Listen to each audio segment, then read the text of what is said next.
It's March and the madness is about to begin. It's the best time of year for basketball fans, but what will March look like for the Runnin Rebels and the Lady Rebels? We're breaking down everything you need to know right now, coming up on City Beat. From Las Vegas, this is City Beat. Hello there and welcome to City Beat. I'm Mike Davis. Thanks so much for joining. City Beat is the show that dissects the Vegas sports world through the eyes of the sports reporters and storytellers leading the charge. Joining the action today, we got Ray Brewer, managing editor of the Las Vegas Sun. Wyatt Tomchek, first-timer here, play-by-play announcer with UNLV Athletics and TV and radio announcer with the Lady Rebs. And then last but certainly not least, our very own sports anchor and reporter, Paloma Villacana. So thanks so much for being here, guys. Let's dive right in. So the Lady Rebels had a tremendous regular season, four-peating as Mountain West Conference regular season champs, but just a few nights ago, they fell to San Diego State in the Mountain West semifinal. So Wyatt, you were on the call. How likely is it that this loss keeps them out of the tournament? It's kind of up in the air right now. Looking at the ESPN bracketology, it has us as one of the first four out. Unfortunately, just historically with the Mountain West, they don't view us as high. I know Lindy had said in the post-game press conference that the Mountain West is up to now it's seventh best conference.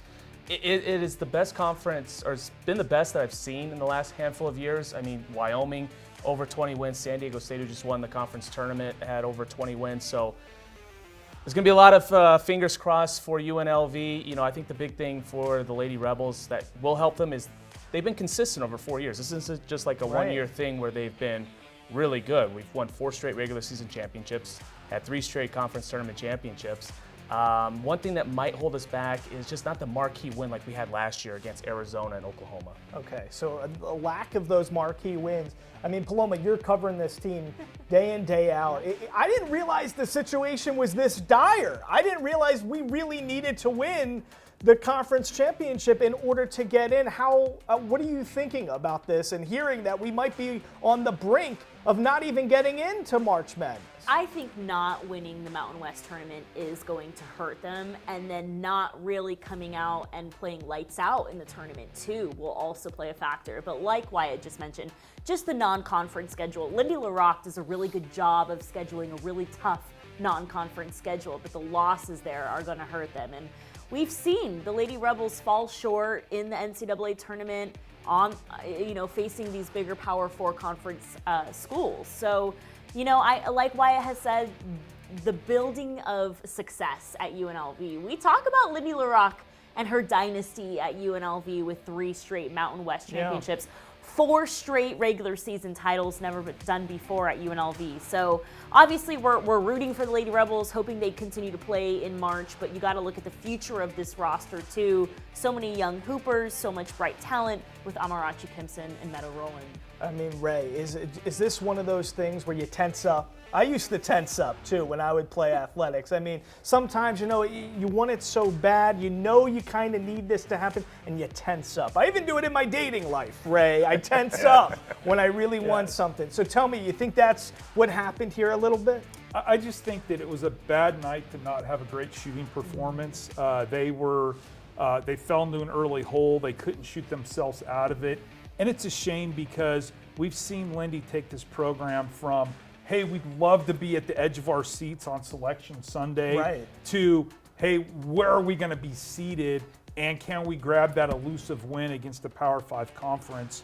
In all honesty, the sky for the team is win the league and win an NCAA tournament game. That's national championship-esque for them. I don't think they've won a tournament game since the mid-'90s. You might have to correct me on that.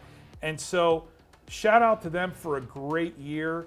And it just breaks our hearts that, a team that we're talking about here on City Beat that we thought was going to be in March just picked the wrong day to miss shots. Yeah, that's what's so crazy about March Madness and the NCAA tournament is that you got to be so good. It's the elite of the elite. What were we saying? There were 22-6, right? I mean, from their record. So it's crazy that how good you have to be. You were on the call, Wyatt. What would you say just in terms of the vibe, the emotion? Did it look like they were tense and maybe having an off day? I felt that in the Boise game. you know, it's the first game of the tournament. Yeah. You know, it's March. Obviously, it's win or go home. I felt like, you know, the first game's always the toughest game. And once we had that fourth quarter where the Lady Rebels were able to come back, Amarachi Kimpson was just lights out. She could not miss. Big buckets for her. Alyssa Brown, the last year's tournament MVP, had a great game. So I felt like going in the San Diego State game, I was confident. I felt like, all right, you know, we've been here before. We've got a lot of players that have won a lot of games in March. We got out to a nice start. They were up 5-0, and I was like, okay, here we go. This is looking good. And I don't know what it was with the rims at the Thomas & Mack. They just did not like the Lady Rebels. There were about 5 or 6 shots that went halfway in and out. That's how it works And in it was just- basketball. Listen, yeah, what were you going to say? Are you guys into blessings in disguise? Yes, of course. They shoot bad, they miss the tournament, heartbroken. They get in the WNIT, they go on a little bit of a run, they get more practice time together with the young core, they get more games together with the young core, they come back bigger and better next year and maybe beat that Look at Power this. 4 I team. mean, for our Sin City Beat regulars, to see Ray Brewer this optimistic. I mean, your Ed Bernstein mug right now must be overflowing. Because that is a glass half full right there, Guy. I like that. Listen, she rocked the Cardinal and white when she played, but now she leads the Scarlet and Gray. When we return, we're talking Lindy LaRocque in those ever-evasive tournament wins.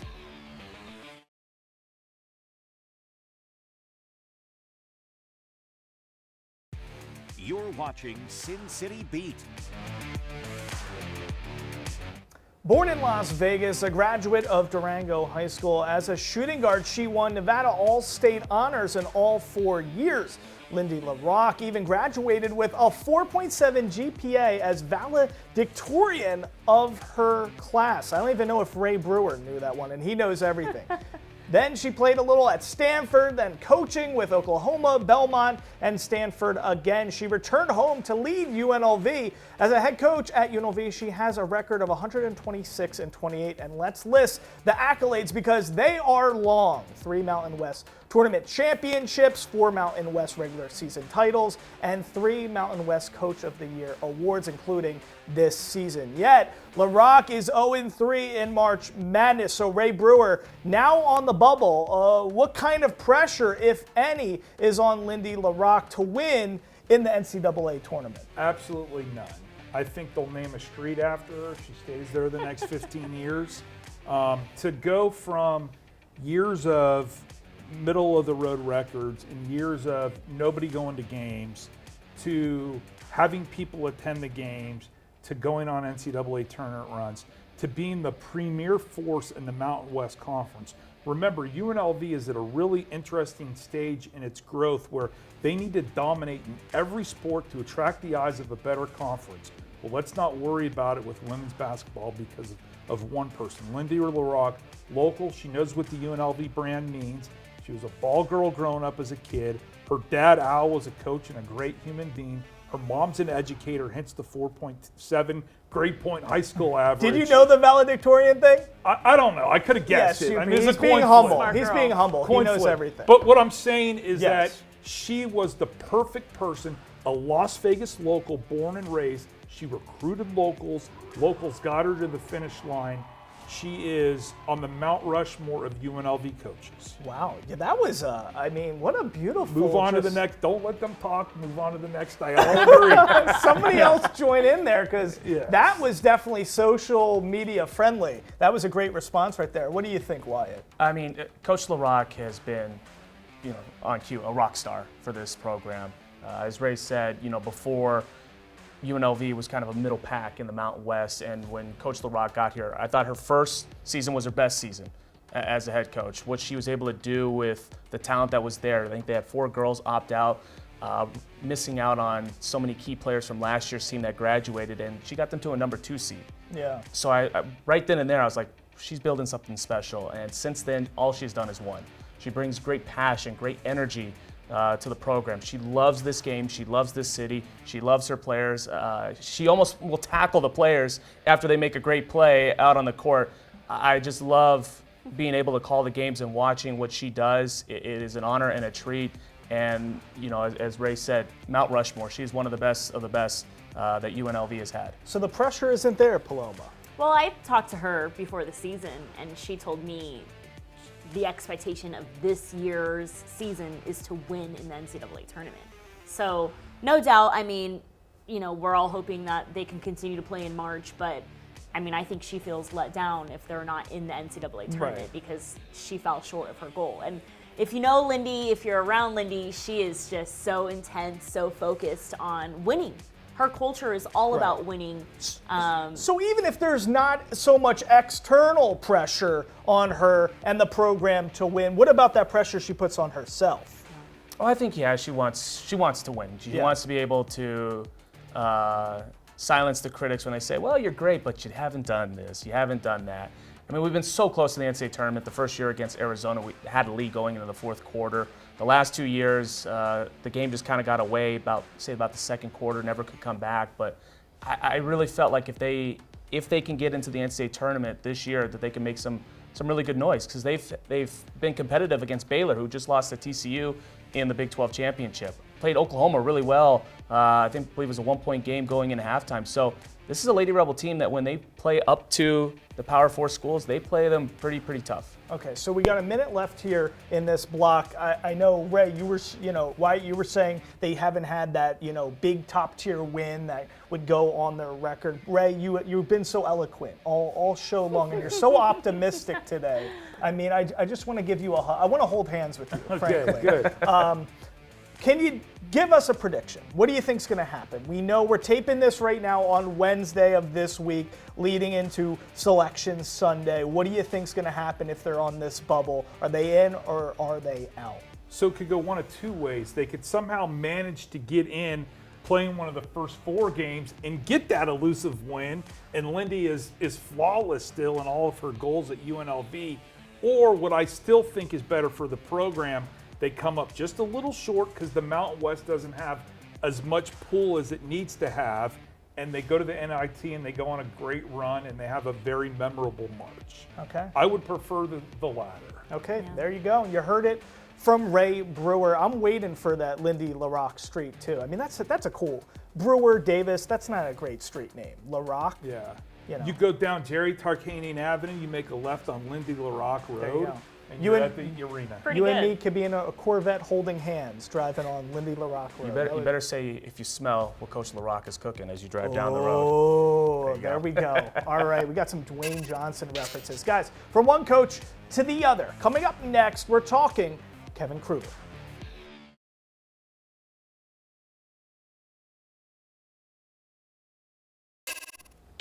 A shorthanded Runnin Rebels team defeated Air Force to advance to the Mountain West quarterfinal and heads up to everyone at home. We're taping this show on Wednesday before the Runnin Rebels take on number 3 seed Utah State. So, Paloma, let's focus on this.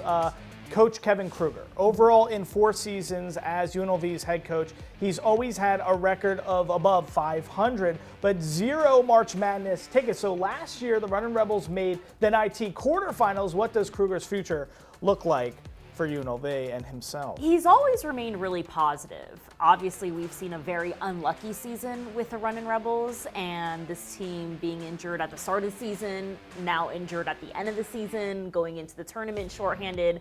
Yeah. But he's always remained really confident in his team, really positive. So, I mean, if you're always looking at the glass half full, he's that guy. He's very competitive, very passionate, loves his players, loves his team, loves UNLV in this community, in this city. But at the end of the day, wins are wins, and you need to win in this city, and you need to win to fill seats at the Thomas and Mack, and you need to win to play in the NCAA tournament. So, this season has been unfortunate, I would say, losing DJ Thomas, Julian Rishwain, even, the guys started the season injured. Right. So I don't know what needs to happen as far as the coaching staff. There definitely needs to be some changes so that this team can come out healthier next year. I mean, if you're recruiting locally here in Las Vegas and you're starting the season with the entire roster dealing with an injury, that's not a good sign if you want to recruit Bishop Gorman and local talent here in Las Vegas. So, the Mountain West is really competitive. We have a lot of great players in the Mountain West, and The Runnin Rebels seem to, be kind of in the background, in the foreground at the bottom, and are kind of, an afterthought when you think of the top teams in the Mountain West. And to me, that needs to change.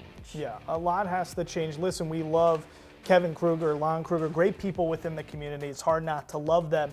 But Ray, you were speaking so highly of Lindy LaRock. Tell us, what do you think the future has to look like? You remember those Runnin Rebels teams.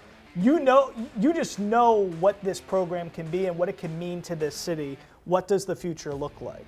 So it's exhausting as a UNLV graduate, which I am, and next week, everybody's going to go watch their alma maters play in the NCAA tournament.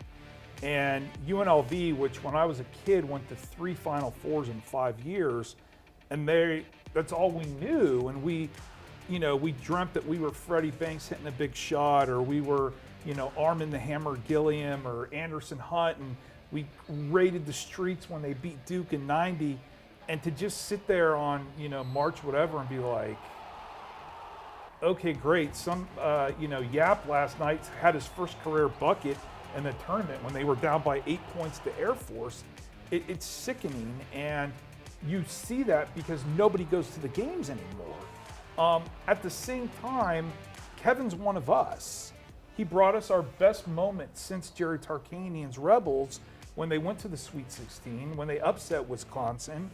And does that buy him an extra year?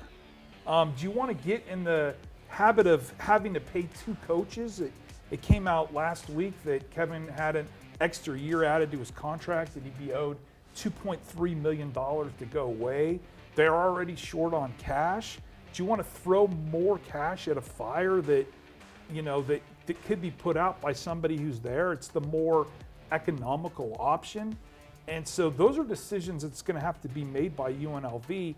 But again, when you got rid of Dave Rice prematurely, now do you want to get rid of Kevin Kruger when you've given him that confidence of 2 more years? And pretty soon now you just told all your legends, we don't care about you. Yeah. Real quickly, Wyatt, what do you think? What do you want to add to this? Well, as he mentioned, Ray mentioned, I was a mop boy back in 2007 when Kevin's lone season here. So wow, we're finding you were a mop boy. This is a Las Vegas show right here. So I remember his senior day. The Thomas and Mack was sold out, and I was 13 years old. I was looking around like, oh my God, this is awesome. Like the Runnin Rebels during that time when Lon Kruger got it back to a respectable program where NCAA tournament was the expectation. It was a lot of fun, and as Ray mentioned, it's been over 10 years since the Runnin Rebels have been to the NCAA tournament. Us as alums, as diehard fans, we miss it. We miss being excited. We miss seeing our favorite teams in the NCAA tournament, be on the edge of our seats. Like, is this going to be the end of the season? Those big wins against Wisconsin to go to the Sweet 16. I know Kevin. He graduated from UNLV. He wants to succeed here, and if he gets another year, I know he's going to go at 1,000,000 miles an hour to get this program back to where it needs to be. Wow, what a heartfelt show today. Ray knows Lindy LaRock's mom and dad. You were a mop boy, Wyatt. A tear. We all want the Rebels to succeed. This is a beautiful. Yes. Listen, if the guy gets an extra year, it's because they don't got the money to get rid of him. Yes. Okay. All right. Listen, we got to go to the break. Next, I have a big time question for the panel. Don't go anywhere. More Sin City Beat after these words.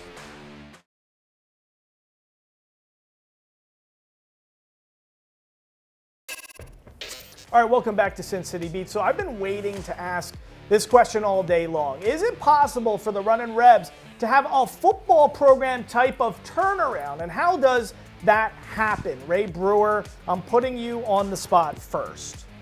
Well, I love how all of a sudden UNLV football has back-to-back winning seasons, plays in bowl games for the first 2 times, and it's like, hey, the basketball program with the national championships and 2 first-round draft picks, how could they equal the football program success? I'm just saying. Great question, A lot Mike. of it is about what have you done for me lately? What have you done for me lately? Listen, UNLV basketball is well-funded in its NIL collective.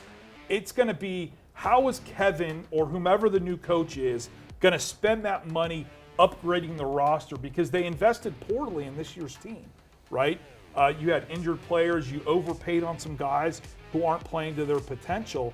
And, you know, they have almost $1 million in NIL money. If you look at how the roster is spent, there's a lot of good players out there who are tall and long and athletic and who could shoot, who could come here. No other team in the Mountain West could spend that kind of money. Okay, so Gray's saying from a general manager standpoint, that's where things need to change. We got 2 minutes left here. Paloma, attack this first before I go to Wyatt. Quick thoughts. You got to change. You got to change the culture. You got to change the culture if you want to win. Look at what Barry Odom did in 2 years. Obviously, that was a culture change.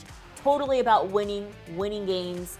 Everything about Barry Odom's culture was about winning. And to me, it's just you need coaching changes. Okay, some culture. To me, it's the swagger is what's missing. I think so much of this is about swagger, especially when it comes to basketball. There's so much history here. We should have some more swagger. I agree, yeah, but I think one of the big things is to win games, you need healthy players. How many games is UNLV? I mean, they're going, 6 guys out there? You're not going to win many games with. You're telling me if all those guys were healthy, they'd be making a run?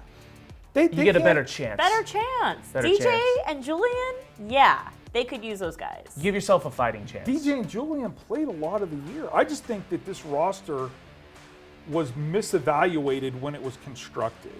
And I just don't know,